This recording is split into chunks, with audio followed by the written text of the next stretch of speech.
All right, it's Jeremy Kirkland. You're listening to Blammo. How are we doing? Oh, man. If you are listening to this right now and you are like, you're one of those I hit it every Monday podcast listeners, first off, shout out to you. I love you. But second, I am probably in the air when you're hearing this, flying. Just pretend you're giving me a high five in the sky. Your boy's headed to Paris for the men's shows and getting some hot content for you all out there. I'm very excited. It's going to be a good time.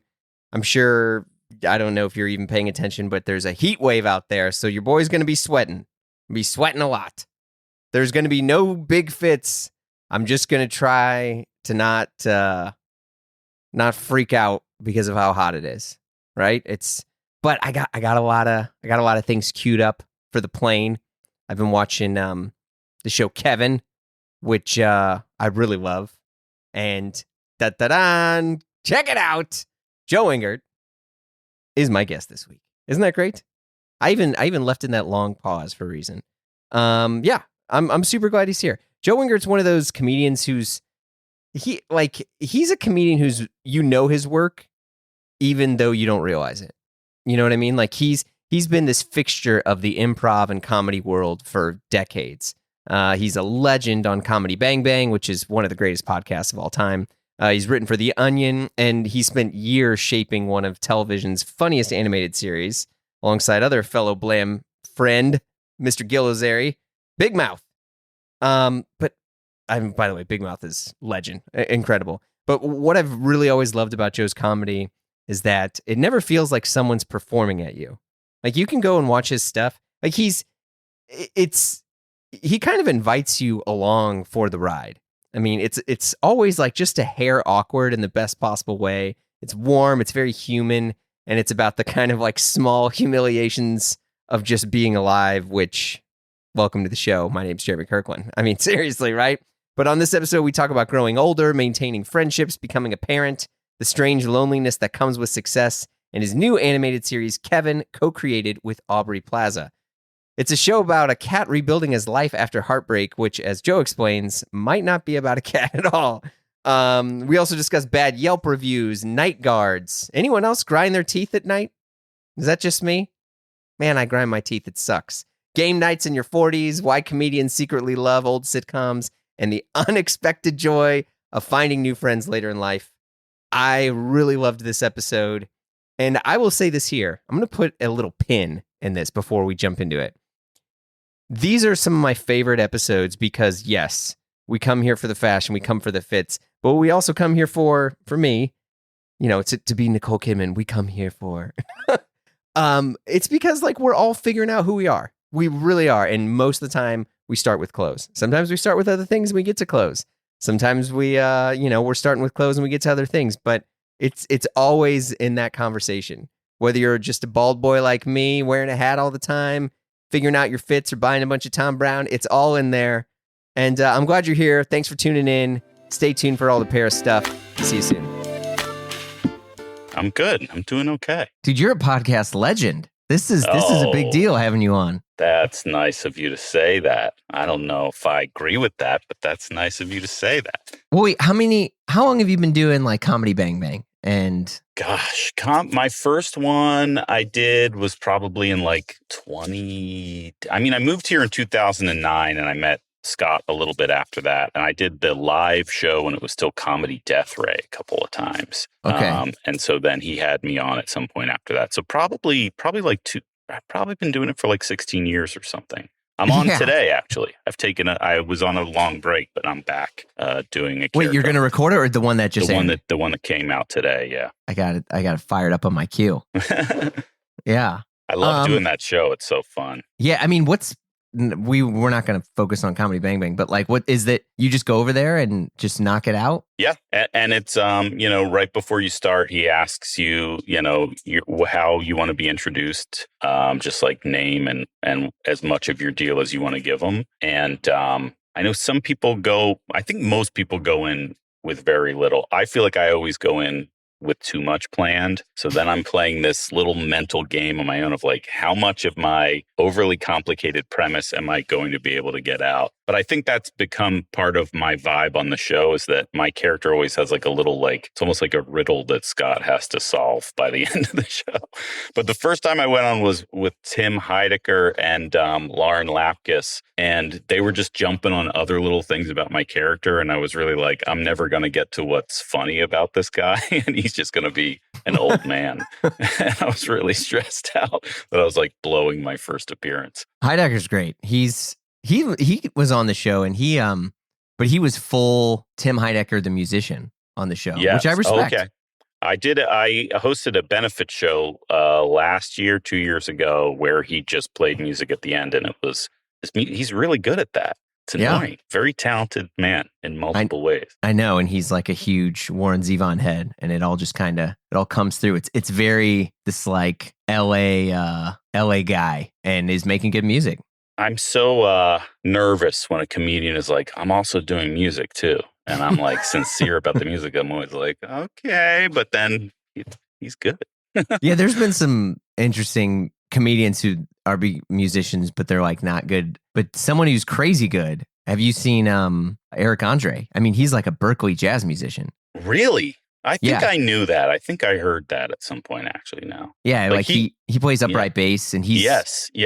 exceptional. Like very good. Wow. That's cool. It's wild. But a lot of comedy stuff. You are kind of the comedy guy in the sense that most of all the comedy stuff I've been consuming, especially on the animated side over the past, 8-9 years, it's like you and Gil. Yes. Yeah. Gil and I have both really been in the middle of all that. It's fun. Yeah. And you've done some stand-up, right? But you're more of an improv guy? Yeah, I started in improv and sketch when I started in New York, and then I waited until I got here to start doing stand-up, and I asked my friend Sean Conroy, who's a great UCB performer and great stand-up, where do you do stand-up out here in LA? And he was like, move back to New York was his suggestion. It's so much easier to get up there and do spots, but I don't know, I've done everything in my life backwards. But I got really into that for a while when I first moved out here. And I was mostly trying to do it to help with my writing. I just thought it would help with joke writing and stuff. It's something that's like really easy to get addicted to and fall in love with. So I loved doing it. I went to a show last night for the first time in a while, a stand-up show, and it just like made me want to get up and do it again. Yeah, I was going to say, because a lot of shows, at least that I've been to, they're just at people's houses. I mean, outside of the Comedy Store. It's like, oh, this person has a thing and you're just in their backyard and there's like 50, 60 people and they're doing a show and they just, Venmo the guy or whatever it is. I mean, to be honest, I like that way more. I feel much more There's so much more fun. It's a better vibe. And I made a bunch of friends at like open mics when I started doing that out here. And there's one that it was like Barbara Gray and Mark David Christensen and a third. They were all roommates who were all aspiring stand-ups. And they would have like a house party at their show every month that was also a show. And I just like always wanted to do that show because I was like, then my plans for the night are set. I will do my show and then I'll just hang out with the people after the show. When you like introduce yourself now, do you tell people that you're a comedian or do you say that you're a writer? I usually say writer. Yeah. Yeah. But I it depends. I guess I say writer more. Yeah. Yeah. Mm-hmm. Like for the stuff that you've written and, whether it's just punch ups or whether it's stuff on Big Mouth or whatever. I mean, for me, a lot of your humor feels very like it feels like it just happened. It's not like these kind of like big planned sort of slapstick things or like, it feels very like it's something you just experienced. That's interesting. I've never heard that before. Yeah. I mean, it though. No, it's complimentary. I swear it's not. Oh, I get that vibe totally. You mean like, are you saying like it feels like very like grounded or like? Yeah, I mean it's grounded, but it also it's. I feel more empathetic listening to your comedy where it's like, yeah, dude, fuck me too. Versus there's other comedians and you're like, wow, that must be a crazy life they live. Where it's like, everything else. I'm like, oh shit, yeah, me too. Yep. Definitely when I was doing stand-up, I was very self-deprecating and self-deprecating was trying to ground it in my own experience. But it was always like a little bit of like a heightened. I feel like I was yelling more when I was doing stand-up to try and bring energy to it. And then, but yeah, it's always kind of it's coming from a real place. I think that's always all the best stuff. So Yeah. When did you start writing for comedy stuff? So I started doing improv in college, and then I moved to New York after I discovered the UCB TV show, and What years were you in New York? I moved there in 2002. I took my first class in 2001. And 9/11 happened in the middle of my 101 class. So they canceled it for a couple of weeks. Yeah. And my mom was Checks like, out. "Are you going to keep taking the train up to New York to take an improv class?" And I was like, "Yes, I am going to." And it was early days of cell phones, and I would butt dial her all the time because it was like tactile buttons on my cell phone. Yeah, So she would get all nervous because she would like get these muffled calls, and I would get home and she'd be like, "It sounded like you were in the rubble somewhere." So it's really terrible. But I think it let her know how serious I was about it. But that's when I started, and then at some point in New York, I started writing for the Onion news network, the Onion website. That was one of my first like actual writing jobs after like writing sketches for myself and with my sketch group. I used to write sketches with Neil Casey. And then I feel like I found out about like you got to write a pilot, and have a sample if you want to get a writing job. Did you have a packet, a writer's packet? Yeah, I had all that stuff. I had sketches and a million things like that. And it's hard. It's like hard to get people to pay attention to that sort of stuff even then. But I was just in that track for a while where I was like trying to write a new pilot every year and always trying to write some new stuff. And then when I moved out here, Comedy Death Ray actually helped me a lot because I would write a character bit. There was also a great show at UCBLA called Not Too Shabby that happened on Friday nights at midnight that actually got like a really great crowd. And I loved doing character bits there, like sort of like Bob Newhart style, like halfway between a character and stand up. And that's always where I felt like things really started clicking for me in terms of my own voice. Yeah, I think I've seen different comedians and I have friends with various comedians, and some of them you're like, oh, you're on, and you're not. Mm-hmm. And watching you and hearing you, I'm like, I don't know which is the real part or which is them being on, and it's great. Yeah, but it's like like I was saying, it feels so real. I'm like, oh, maybe this is just this dude, and he's just being normal. I think I'm being pretty close to myself. It's funny when you say being on, I imagine like Robin Williams or something, you know? No. So no. I know, but I know what you mean, but it made me think that I do think I'm always on, but I think my style is I'm off and I'm always off. Because even on like when they would cast me on things in Big Mouth, like all my side characters are always like a sad dog or like a depressed man. Well, I mean, it's in our current state of the world, I think it's more normal to be somewhat miserable than it is to be, overtly opmistic. For sure. It does feel weird to be like, things are great right now. Even if things are kind of good for you, it doesn't feel like the time to say that. I know, right? Isn't that, I really wrestle with that so I was in New York last week and I was talking to a friend and I was like, yeah, man, how's life? And he's like, dude, life is so good right now. He's like, all these, and I was like, dang. And then he was like, oh, wait, maybe I shouldn't be that public about it. I was like, no, I think it's okay to be proud or happy with what you're doing. I want to hear it's good for other people. That's sort of, right? I think gives us all hope that like there are people that are figuring out what to do, even though things are bad. Yeah. I mean, he just got some extra work. He's, he's getting ready to shoot a new thing. I mean, everything was his whole year went from not having anything to basically he's booked till January and he's got plenty of work. And I was like, okay. It's the best feeling. Yeah. What have you, so on that note, you were on Big Mouth for a long time. It's Big Mouth is essentially run its course. Yes. And now you're doing Kevin, which looks like first off, I can't wait to see it, but it's this murderer's row of genius comedy actors. Yeah. We just got every single like first choice. Like it's incredible. And I think a lot of that is due to Aubrey's reputation and people love her and want to work with her.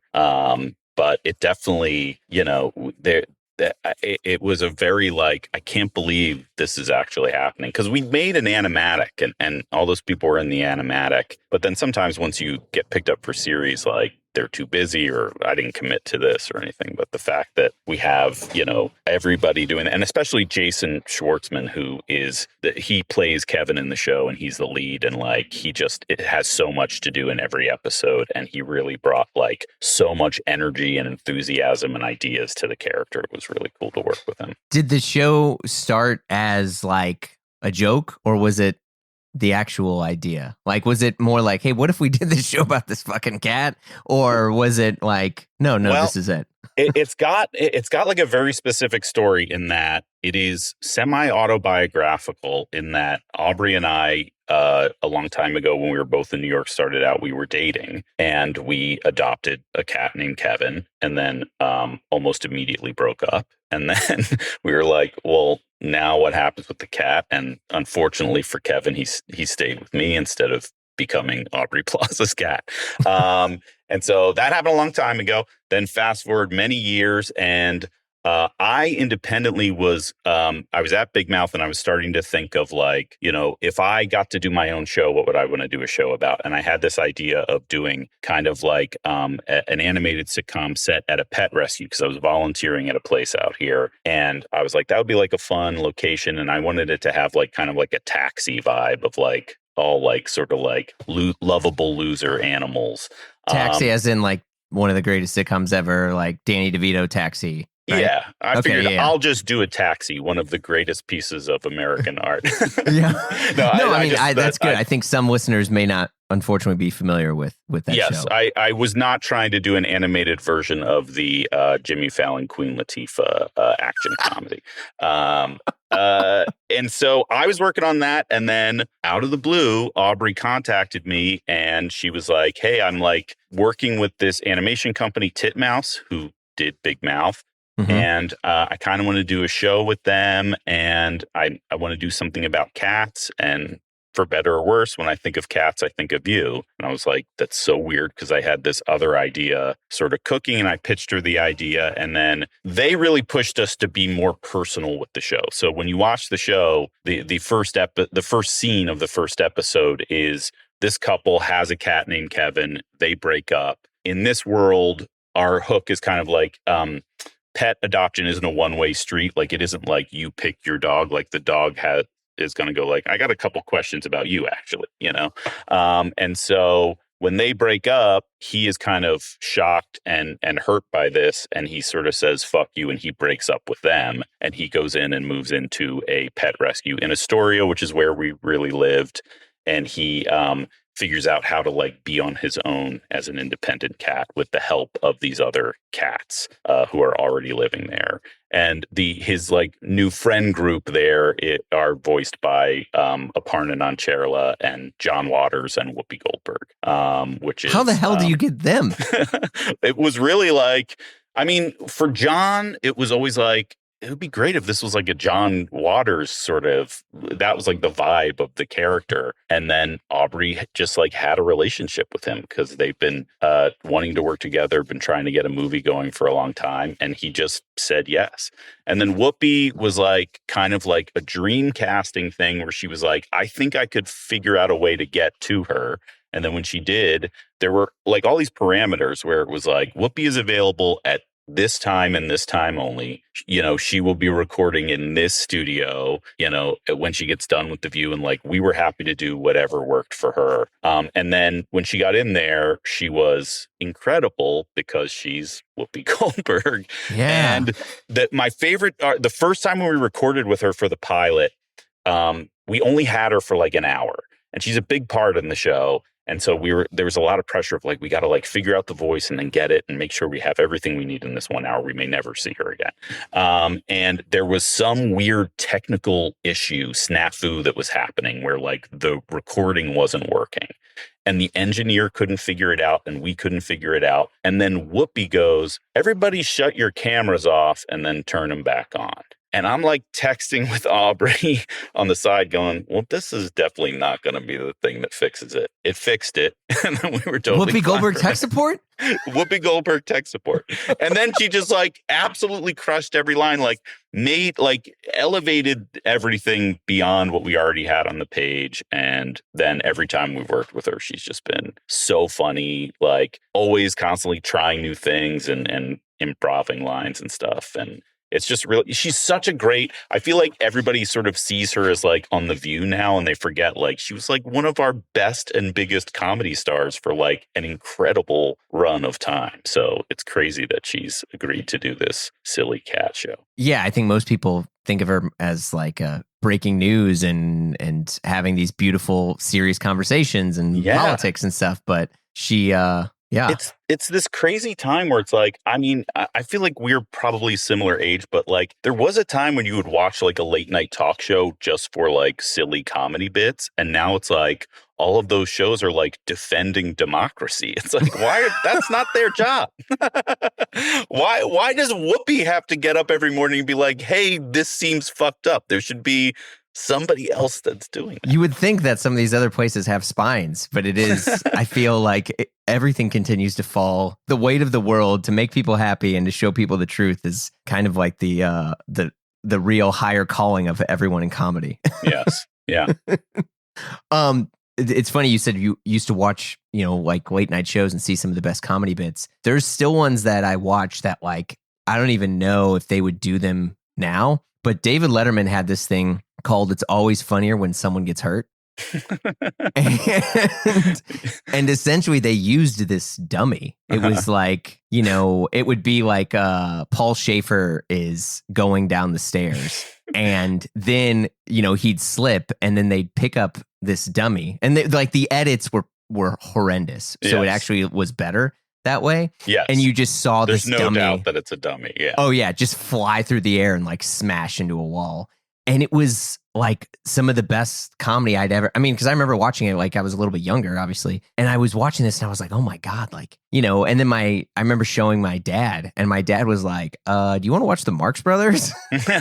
He's like, or Three Stooges? And he was like, there's so much, like physical comedy that's all in there. I'm curious your take on some of that stuff. It's just, I love that. I mean, I like I think a lot of people who really pursue this was like a comedy nerd to start. And like any of those things that just has that sort of staying power where just like a pratfall is always funny. And there are some people that are just really good at it, or like that Letterman bit always made me think of like Toonces. I loved Toonces. Was one of the first things I loved on SNL. It was like the Toonces, the driving cat, and he would always like drive the family off the cliff at the end. And they would cut to like B-roll from obviously like a 70s movie. And it's like, I'm watching a family drive, like fall to their fiery death. And it's like very funny. Yeah, that I watched The Jerk not that long ago. And it was like Carl Reiner's line where he's like, if I would have yelled cut at the right time, he's like, those people would still be alive. And it's like, there's this scene, you see the car drive off and like it's about to hit the ground and he goes, cut. It's fucking great, man. So wait, how many episodes is Kevin?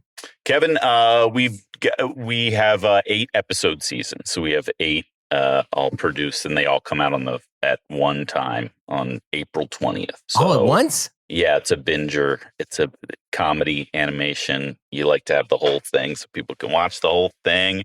And I do think like, we do have like character arcs and like sort of a story that we're telling over the 8. So we felt like it made the most sense for it all to come out to get a little sense of like where he's headed at the end of the first season. Do you see, or do you guys see it as like a multiple season thing? Like, is this, because I think especially with animal characters, the IP in that it goes beyond everything. We are like big, like sort of inspiration points beyond Taxi. Like we talked a lot about like Golden Girls. Like we wanted these like 4 cats, like kind of living together in their friend group. Like we talked about that a lot. And then also weirdly, one of our non-animation influences was Sex in the City, because these are all like animals that like want to maybe get with a person but maybe want to stay single. And like Sex in the City would have these arcs where like sometimes they would end up with like a boyfriend for a while, and that person would get multiple episodes, but then they would sort of go out of the picture. So we've talked about a lot of possibilities with our main crew, Kevin's main crew in the rescue. And yeah, we have a lot of ideas for how to expand it. And also just like once you get into, it isn't just cats. There's also like, there's dogs living there. There's a squirrel who lives there. There's a rat who's disguised as a dog who lives there. We get into like horses, like we get into like bugs. Like once you really dig in, it's like, oh, there's like a million stories we can tell with all these other animals. And in our writers room, we have one whiteboard that just has like a list of like a million animals on there, where we're like, yeah, we should do something with that. We should do something with a capybara at some point. We should do something with like an alligator in the sewer. Oh God, that's good. So yeah, hopefully we'll keep it going. Yeah. What other like projects and stuff do you do to keep busy post this? Or is it, I mean, how long ago did you wrap, I guess? Well, animation takes a really long time. I think we started up in proper again in like 2023, 2024. And we wrote the first season, and then as we were producing it, we actually have started writing the second season. We're not like officially picked up yet, but they committed to 2 seasons of writing. So that's really kept me pretty busy. It's been in the can for a little while, and in the time since then, I'm kind of like, in sort of an ideation phase where I'm trying to figure out what's the next thing I want to write, or is there a movie I want to write? So I have like a couple of ideas that I'm sort of kicking the tires on like that, but nothing specific to talk about yet. Okay, wait a second. Look, sometimes I gotta hit that pause button in here to tell you something. As you know, I've been collecting watches for 15 plus years now, even more than I've been doing this podcast. I got Mickey Mouse watches, I got Snoopy, I even got some heavy hitters in there, including my prize Seikos. And you're like, Jeremy, I know, but I'm always nervous about buying watches. It's kind of weird out there on the internet. Well, that's why your boy uses Bezel. Bezel is an incredible, trusted marketplace to find and buy your next dream watch, or even that new daily driver. They even have their own auctions, all backed and vetted by their incredible team of authenticators and experts. By the way, they're real people. It's not some tacky AI. That's super easy. You can contact their concierge team and say, hey, I'm looking for this or I'm looking for that, and they'll find it for you. And next thing you know, you'll receive that perfect watch. You can rest easy knowing it's authentic, correct, and now in the perfect spot on your wrist. So if you're looking for a new Speedmaster, Datejust, or you just want something fun and weird, visit getbezel.com and find your next watch at getbezel.com. Wait, what? Oh, you already did this? Oh, you just want to make sure that your new toy now stays safe. Look, I get it, because now Bezel offers insurance for your collection, even if you didn't purchase from them. So find it, buy it, or bid on your next watch at getbezel.com and insure it while you're at it at getbezel.com.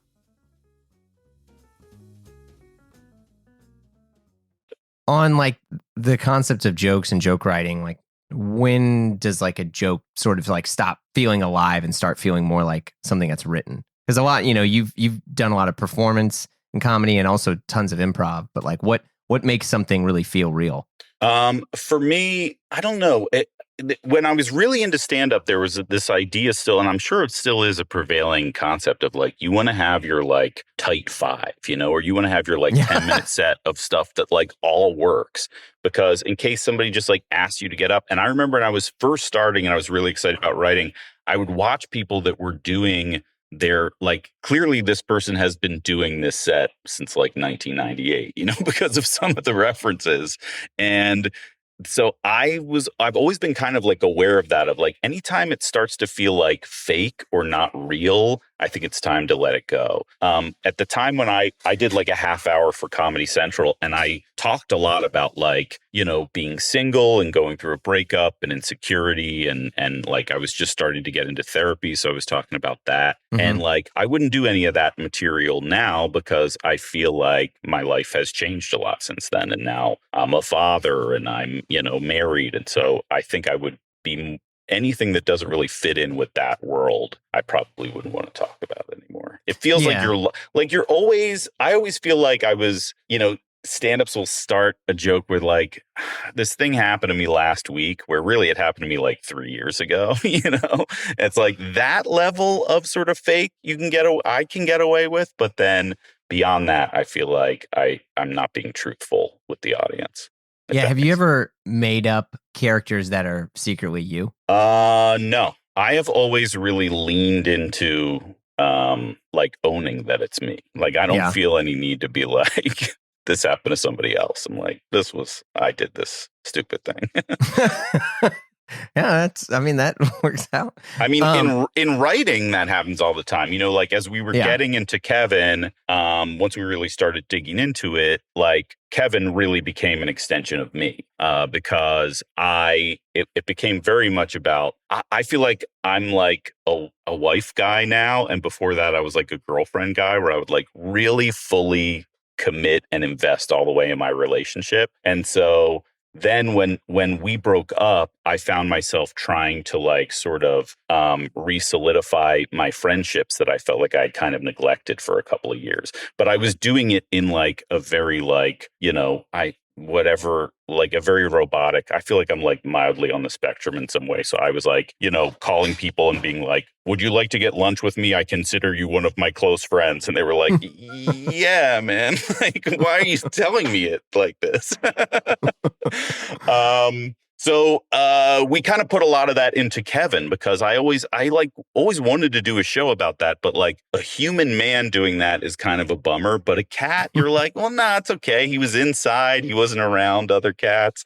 So I do think there is definitely, whenever we're digging into Kevin's storyline or his point of view in the show, it's sort of coming back to me and my experiences at that time.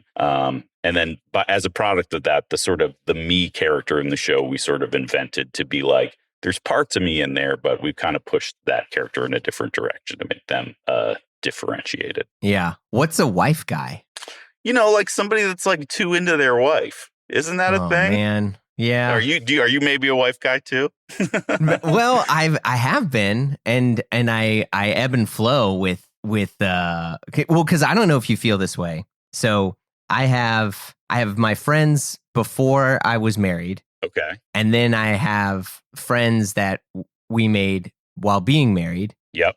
Then we also moved. We left at the end of 2020. I was there from like 04 to 2020, and now I kind of commute. And so I'm still going to New York. And so I have my friends who essentially have hardly know my wife. Yeah. And I'm like, I feel like I'm all these different people. And so I think that just keeps happening as you go along. Because my new phase now is like, we have my wife, Holly, and I have our friends that we've made through our daughter's friends. And we really love, do you live in LA? No, I'm in St. Louis, Missouri now. Oh, wow. I just assume. You would think, is. Right? No, yeah. I mean, it's funny because we're talking about potentially moving to LA. But I got to, find some diamonds in my backyard or something to make that work out. But I live in LA, and I live like on the east side. I was asking so I can explain this. Like, oh yeah, sure. If you're from New York, I live in Eagle Rock, which is on the east side, and it's kind of like the Brooklyn of LA. Mm-hmm. And it's the place where a lot of people, I'm 46. Like eventually, we moved out here 10 years ago. We moved out here to like sort of settle down and get a place, and we were thinking about having kids, and it's like got good school districts. And then there's a period where like she's a baby and we just make her friends with our friends' babies, our pre-existing friends. But then once they go to preschool, it's like, well, now she's making her own friends and we have to be friends with the parents of those friends. And we've really lucked out in that like all of the kids she's chosen, all of their parents are really cool and we really love them. But now I spend so much time with these people that like, 7 years ago, I didn't know at all. And now one of my friends, Virginia, who's one of my like mom friends now, when we were deciding between preschool and kindergarten, she was like, where are y'all going to kindergarten? Because like, we want to do life with you. And I was like, whoa, that's like I Wow. felt very touched by that, you know? Very, yeah. So now that's my new phase of people where I'm like, you know, and I feel like because of the kid thing, you become like the bonds form faster. And I really thought I was at a point, you know, I think which everybody does at some point where I'm like, I don't need any new friends. I've got enough friends. I've got enough friends. I've got enough coffee mugs, and those two things I'm good. But with kids now, it's like I've got a whole new crew that I'm excited about. Yeah, we have some friends from our kids' stuff. And well, I'll say they're more acquaintances. It's not like we dislike them at all. But I think I feel like maybe in LA, there's more of an understanding of your career and what goes on. And I feel like there's a lot of shared experiences. And maybe I don't know, editorializing here. I feel like most of our kind of friends and family or whatever, they have no understanding of like what we're trying to do, I guess. That's been, I think, the challenge for us is like figuring out other families that have a lot of stuff in common. And it's not that like we're better than anyone. I'll be very clear. No. But it's just like, yeah, they don't always get the same jokes or whatever. I mean, whatever. It's funny. Like my friend who I just referenced, Virginia, she's an actress and her husband is a line producer on King of the Hill, which is like an animated show. So I'm like, well, we're really in the same world. But then our other friends, we do have some friends through the school that have no connection to the industry whatsoever. And like, I like love having some people that I can have like a conversation with them, not about like, man, are we going to go on strike or are they going to stop making TV shows? You know, like they got other stuff to talk about. But I think the friendships become stronger in LA among the parent groups because almost all of us have left where we're from and we don't have our families here. So it's sort of like the chosen found family thing. And like, you know, I'm going to New York this week we're having a like premiere event on Thursday for Kevin, and my wife is coming out too. And LAUSD schools might go on strike this week. So we're like really stressed about that. My in-laws moved here from Hawaii to be closer to our grandkid. So they're going to take care of her, but they're also like, they're old and they need to take a nap and they don't know what they're doing all the time and everything. So we're like, they're like, oh, I just put them in front of the TV for 6 hours. And you're like, no, we don't do that anymore. Well, they're very like without getting into too much, they're like very hippy dippy. Like my wife grew up, like they were going to yoga ashrams and stuff. So they're kind of like, they're not anti-TV, but they're not like, we'll just plop her in front of the TV people. But then my mother-in-law gets stressed out because she's like, how am I going to fill the time? But you know, we were kind of worried about leaving Sally, my daughter, with them. And then all of our friends were like, don't worry, we got it. She can come over here. And it's like, I do feel like there's like a support system there because we all don't have like a big net of family members to rely on. I mean, we're kind of even an outlier having my in-laws here compared to most people. Yeah, it's true. I mean, there's a lot of like babysitter stress out here. Yeah, nanny stress, nanny shares. Yeah. You know, helpers. Mm-hmm. So a friend of mine, they just got a home helper, which I think might just be I was talking to a friend of mine and they were like, oh yeah, that's just the LA word for butler. And I'm like, oh shit. They're like, yeah, they just help out with the home and like making sure, you know, the air conditioner's working and stuff. And I'm like, isn't that you just feel if it's working? Or it's like, all right. But yeah, no, I mean, I'm so fascinated about that, but I feel like the social angst of your 40s for me weighs 1,000% more than what it was in my teens and even my 20s. Absolutely. Yeah. What do you think that's coming from? I mean, because I feel like I'm balancing the identity of trying to be a loving, empathetic parent and also trying to grasp or hold on to whatever character I've learned or turned into that's made me be the empathetic parent. Like, you know, like my son was like, oh, you know, Dad, that's not cool. And I'm like, fuck you, dude. Trust me, I know cool. Listen to my podcast, man. Yeah, I was like, it dude, might change your mind. I'm fucking cool, man. You know, and you're 3. But I think like those two things. Yeah, it is. It is a whole new identity that really does change you.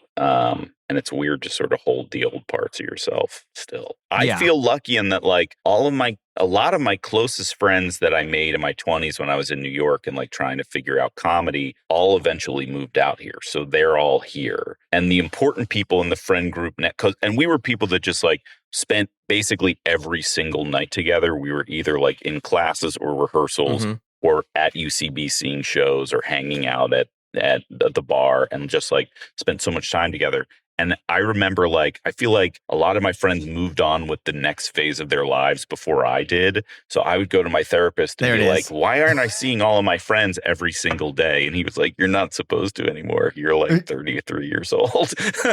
Yeah. But now I feel like I have one friend in particular who's really good about like, everybody's going to come over to my house on this Friday night. And we're going to watch a movie together. And it's like, just to have that person that's doing that organizing where we can all get in the room together. It's like, helps me feel connected to that part of my life. That is over.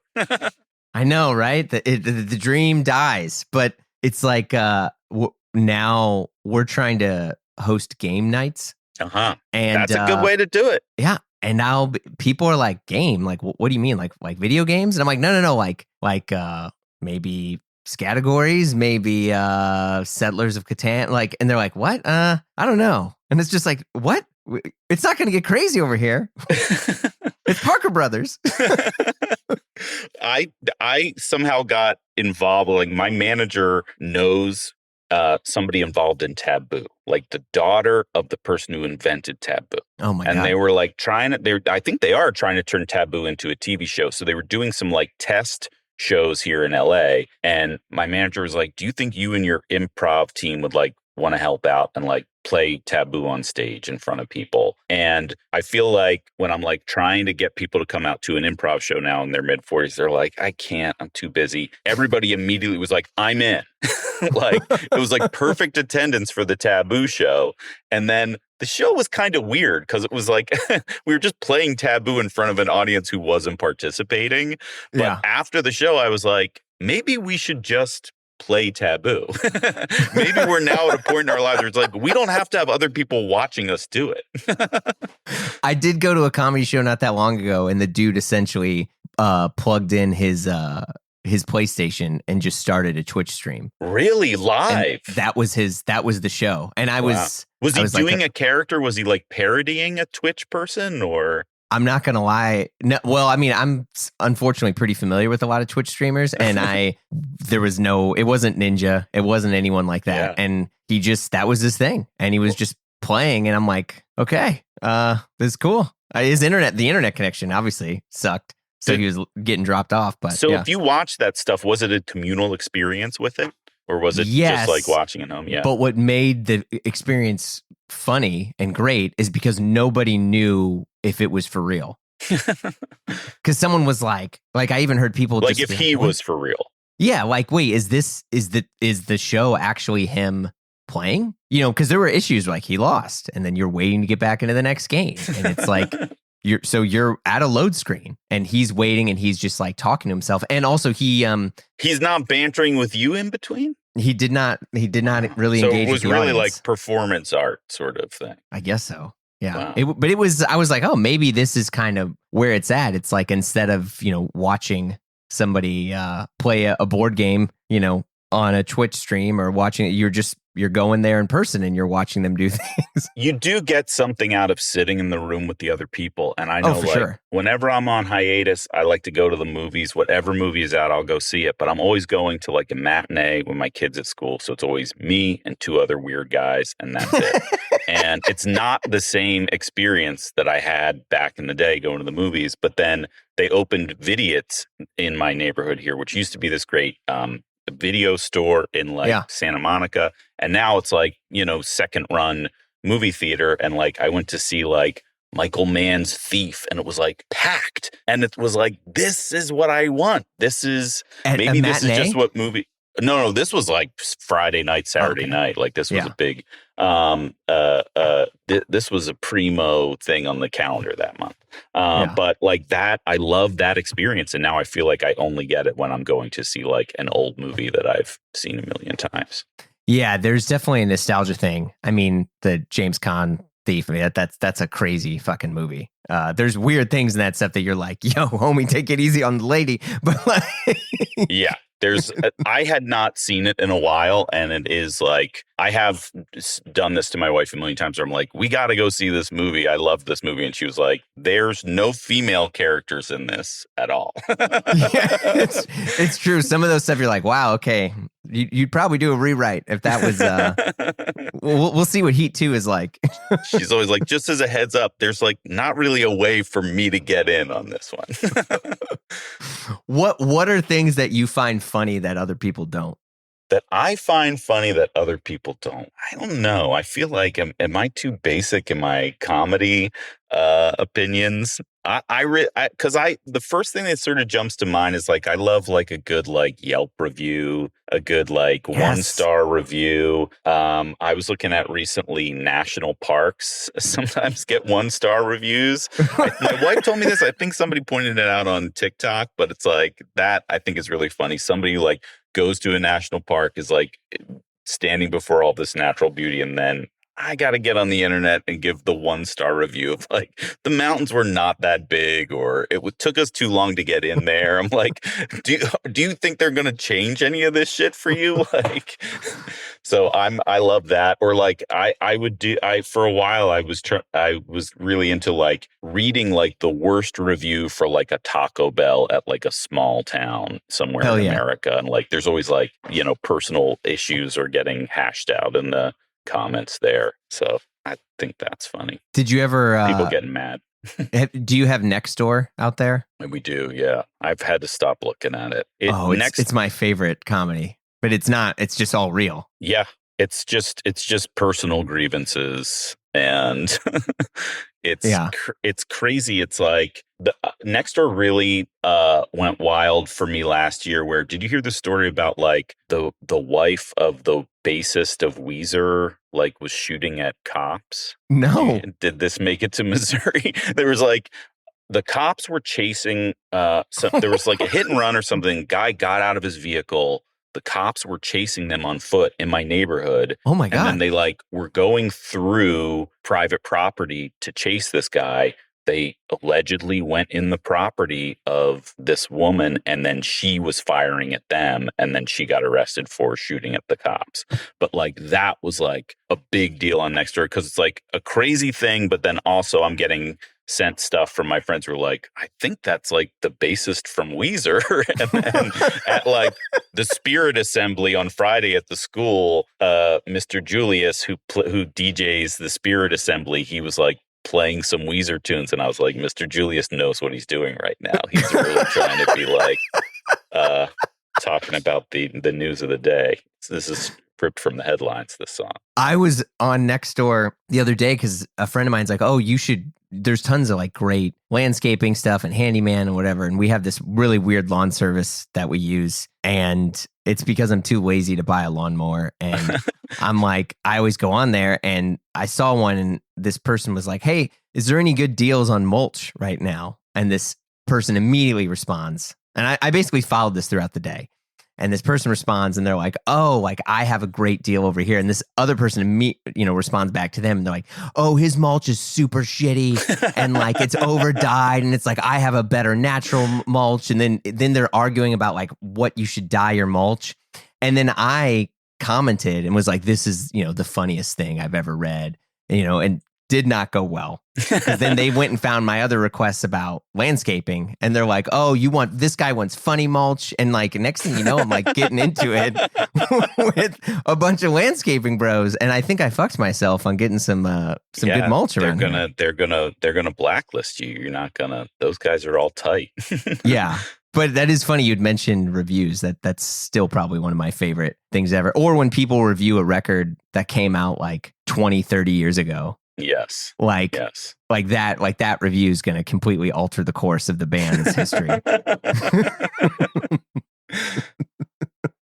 But anyway, before we wrap, I wanted to go through some other stuff. Yeah. Are there things that you think are really funny that work in improv but tend to not work on TV or writing? Because you've basically exists across all mediums of comedy.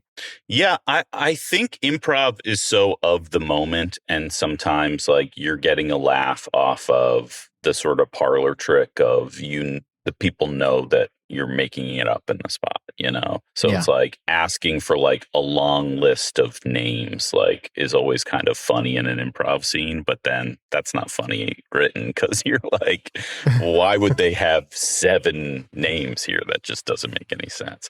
So there's always stuff like that that really is coming from just like, or like who's playing the character sometimes will make something seem funnier, or like the physicality that I feel like that doesn't always translate into like a written piece. So anything that really feels like of the moment. Would you say that you prefer to write more, or are you more interested in performing? I feel like I really like being in the writer's room more than performing now, is sort of the thing Really? that I discovered. Your timing's so good, though. Oh, thank you. No, it is. I mean, I like it. I just feel like, I don't know, there's something now when you're in like a comedy writer's room and you're with like a group of all really funny people and you're trying to make each other laugh. It just, I don't know. It just, it has a certain, it reaches a certain level of joy that I feel like sometimes happens in a live show, but doesn't always happen in a live show for me. And I think also, you know, when I first started doing improv, it's like you get put on an improv team and then you spend all this time with the people and you become really close with them. Or I would do this improv show called Krampf, and it was like me and my 3 other friends that were like my best friends and like the people that I thought were the funniest. And now when I go to an improv show, I'm like going to do Ass Cat, and it's like people from my generation, people from a couple of generations ago, brand new people. And that's really fun, but it isn't the same thing as like I'm trying to make my close friend laugh right now. And I feel like that happens more in a writer's room, especially, you know, like on Big Mouth, for example. I did that show for 8 years. So by the end, it's like cliche, but like we were family by the end, you know? Yeah. So it was like there was like a specific like shared history and like a frequency there that I think pushed us to be like even crazier and even weirder, and like the sort of things that Gil Ozeri is going to pitch at like 4 p.m. in the afternoon is like going to be weirder than anything you see in any improv show. I guarantee you, you know, that dude's unhinged. I mean, it's just the craziest stuff I've ever heard. We had one of the EPs on that show was really focused on like voice editing and voice direction and the editing of the show in general. So he would be in the room a lot at the beginning of the season, but then he'd be more focused on that stuff. And then he would get to experience the scripts like at the table read or right before the table read. And he would always come back and go, okay, so I've highlighted these 3 things that will make sense to no human being anywhere. Like you guys were all doing your weird thing in the room and there's no connective thread here and this doesn't make any sense. And sometimes we would really fight with them and be like, no, Mark, this is funny. This is really funny. And then you would do it at the table read and the audience would be like, what the fuck was that joke? And we were like, okay, that was too weird. But that to me is now more fun than doing. I'm old now, Jeremy. I want to be cozy. If you on my say couch. You're old, then I'm old. So we can't do that. I'm not old. I do get tired earlier. What time do you go to bed? Right now, I'm living like an 11 o'clock bedtime life. If I try to push it more than that, I'm falling asleep on the couch. I don't have my mouth guard in. I'm grinding my teeth. It's a bad situation. Wait, when did you get a night guard? I got one probably like 3 years ago. Same. Changed my life. A lot of my stress is coming out at night in the teeth. And this one back here is getting all ground down. I cracked 3 teeth. Wow. And they were like, you probably need a night guard. And I was like, fuck, no, I'm not doing that. I was like, that's an old people thing. And my dentist was like, well, you're kind of getting older. Like this is, you know, if you want to take care of your teeth. And so, yeah, I sleep with a night guard and then I put it in the little fucking juicer thing at night and then it buzzes. And then sometimes it randomly that too, the little jewelry cleaner thing. Yeah. Yep. That's what I got for Christmas that year. It was my most the Christmas It's a present great I was gift. most excited about. Because my wife and I share a dentist, and she was like, at the same time, like, you both have to do this. So now we both put our mouth guards in, and then we kind of talk like this at the end of the Yep. night, and it's funny, and we're just like, what happened to us? Yeah, it's you get the little tablets though, little tablets, because I double clean it. I put the tablet and the little Tablet Sonic. in the hot water and the jewelry cleaner thing. Yep. You have And then special tablets, or where are you getting your tablets from? I'm just going to the pharmacy. Yeah, I just get them from. They're just wherever. like they're like whatever would clean dentures, right? Yeah, I drop them in there, and then I usually let it sit for a bit. Water gets blue, and then I fucking blast it with the sonic waves. And yeah. I mean, you're doing a more thorough job than me. It sounds like. Well, because then I was having issues, and then all of a sudden I'm getting served all these ads because they know I'm this fucking guy that has a night guard now, and they're just like, "Hey, are your teeth messed up? Because you're probably not cleaning your night guard." But it's all Invisalign stuff, and it's some guy talking about the dental pod. And next thing you know, after about 40 ads, I'm like, "Give me the damn dental pod." It's funny to me that you're gonna have to need those little dental discs no matter what. It's like, if you don't do the mouth guard, your teeth are gonna all pop, and then you're gonna have dentures, so you have to clean those, or you're being proactive like we are, but you got to clean the mouth guard. Either way, the dental disc company makes out. We need that stuff. Yeah. That would be my celebrity thing. If I ever got to the point where you would endorse. Yeah, and someone's like, "Hey, man, it's time for you to put your name on some stuff so you can really make bread." I would be like, "Give me the little dental Alka-Seltzer tablets. We're gonna have different colors, gonna have different shapes. It'd be great." I don't know. That's my Shark Tank pitch. I used to have a thing where like my glasses were always sliding down my nose. Like it was like how people would do an impression of me a long time ago, which was like push the glasses up. And then I did a show with, I think it was Emily Heller told me, like, there's this company that makes these things called keep ups. And they were like little plastic things you'd put on the back of your glasses to keep them up there. And I was always like, that was my thing where I was like, if I was going to endorse something, I would like buy the rights to keep ups or sell I had my to get name to them. bespoke glasses for the exact same thing.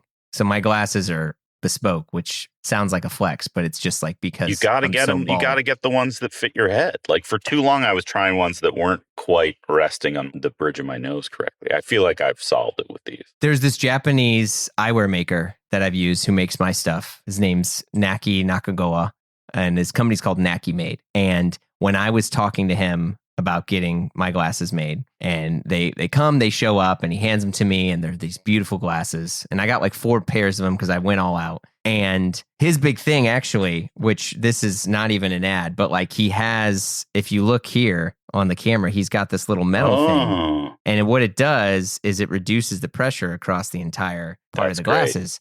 Great. And when I put them on, he was like, "Oh, I need to adjust them. I need to adjust them." And I'm like, "Well, what do you need to adjust? They're good." And he looked at me and he was like, "Your ears." And he moved one hand up and one hand down. And I'm like, "My fucking ears are offset." I was like, dang, it was the most humbling thing ever. Yeah. To, this very polite, wonderful Japanese man who's fitting my head is reminding me that my big ass ears are they're not parallel, man. You could have just been blissfully unaware of that forever. I know. And I was. Last few things. What did moving to LA do to your style? I mean, from a very young age, I always have kind of dressed like an adjunct philosophy professor. I was always wearing like a lot of like tweed jackets and this is amazing layers. For a long time, I was doing like a turtleneck under a dress shirt. So like all of that went away. I completely stopped doing all of that because LA is just like so much warmer. But I just feel like now I really treasure the times of the year where I can like throw a jacket on and I can wear like a sport coat, which it isn't like a lot of the year you can't do that. So I think that's one thing that it changed. And then I started becoming I got more into hats because the sun is just attacking us to a more extreme degree out here in LA. And, I had friends and I had a doctor that was like, you got to put sunscreen on every single day. Yep. And I am losing my hair back here mostly. And I was like, I'm not really going to like sunscreen the top of my head and get my hair all sunscreened. No, I'm doing hat. Maybe I have to start doing it on the days I'm not busting out the Honestly. hat. Making the change to hat is like a very specific thing that really is like a signifier of age. And it's also being in a writer's room, I was worried about it. And sure enough, like the first time I wore a hat to work at Big Mouth, our youngest writer, the staff writer, was like, Joe got a hat on. Joe got a hat on. Like he didn't even have like a joke ready yet. He just like pointed at me and was like, look at that. Being also a hat person, my doctor was like, yo, you're so bald that essentially, I had to get some cancerous little mole zapped off my head. And he was like, dude, you basically should wear a hat anytime you're going to be outside. I was like, for how long? And he's like, for the rest of your life. Yeah. And I was like, this is awful. I was like, I can't be a hat guy forever. And so he was like, look, just put SPF on your head. But then he's like, you still should be wearing a hat. So I collect any sort of weird random baseball hat of whether it's old shows, jazz events, festivals. Everyone makes a souvenir hat.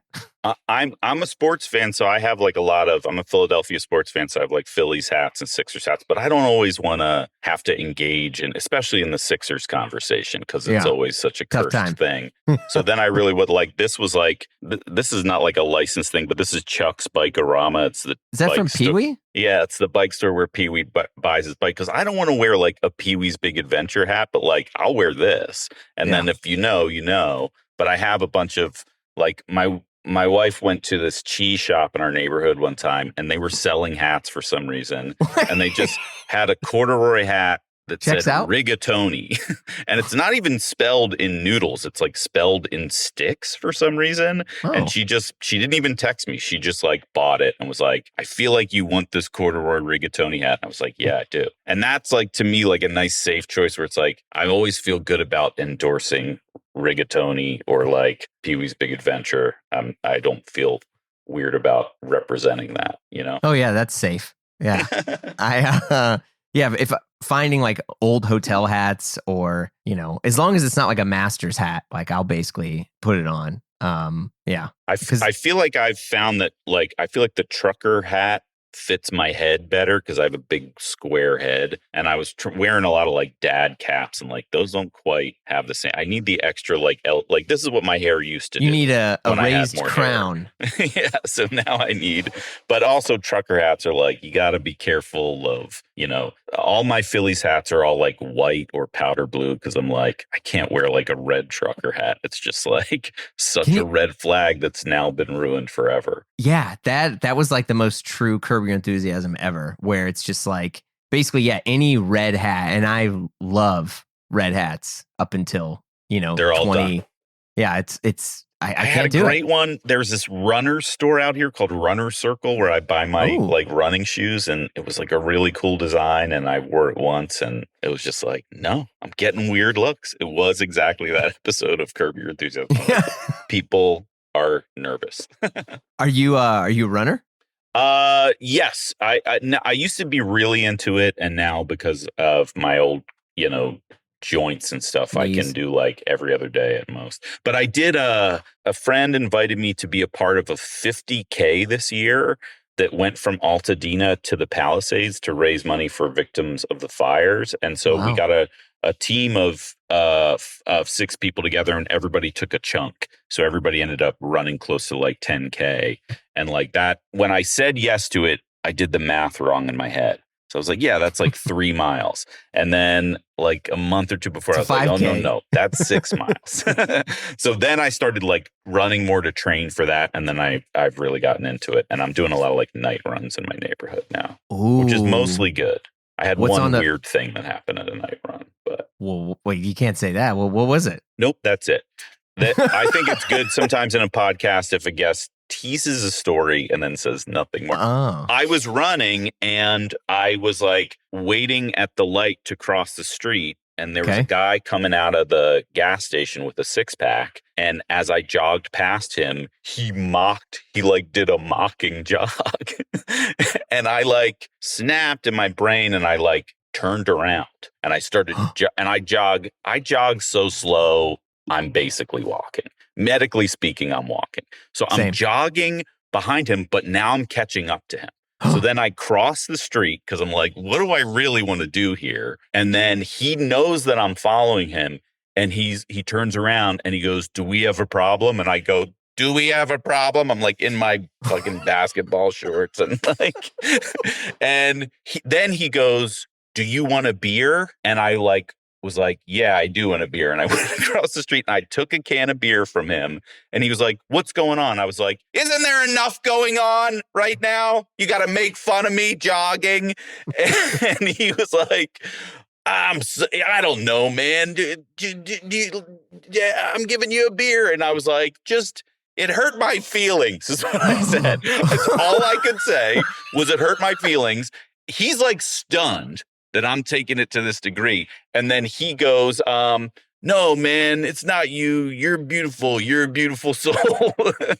And he was like, and then I gave him the beer back, and he was like, "Are we good?" And I was like, "I guess so, man." And then I just like ran home, and I got home and I told my wife, and she was like, "What are you doing? You're going to see that guy again." A couple weeks later, I did see him again, coming out of the gas station with beers again. Wow. And I went up to him. I was like, "Hey, man, I'm sorry about the other time." And he was like, "No, man, that was me. That was on me."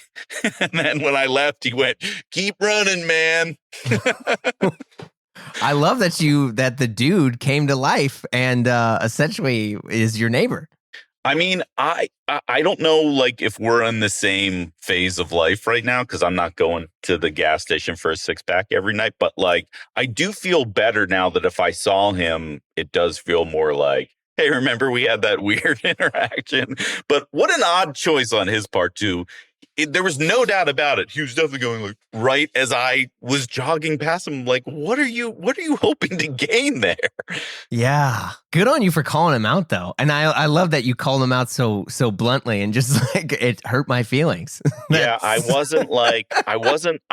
don't want to fight. I'm not looking to fight, but I was like, I need some closure or something with this, because otherwise I'll just like think about it forever of like, why did that guy make fun of me while I was running? God, what an ass clown. Well, maybe he'll hear this and then it'll be real full circle. Hey, next if thing you're you know, he's going to listening DM to this, anonymous neighbor, we're good. Yeah. Or get another 6-pack there, my man. Well, Joe, before we wrap, is there anything you want to add or mention that I didn't ask? No.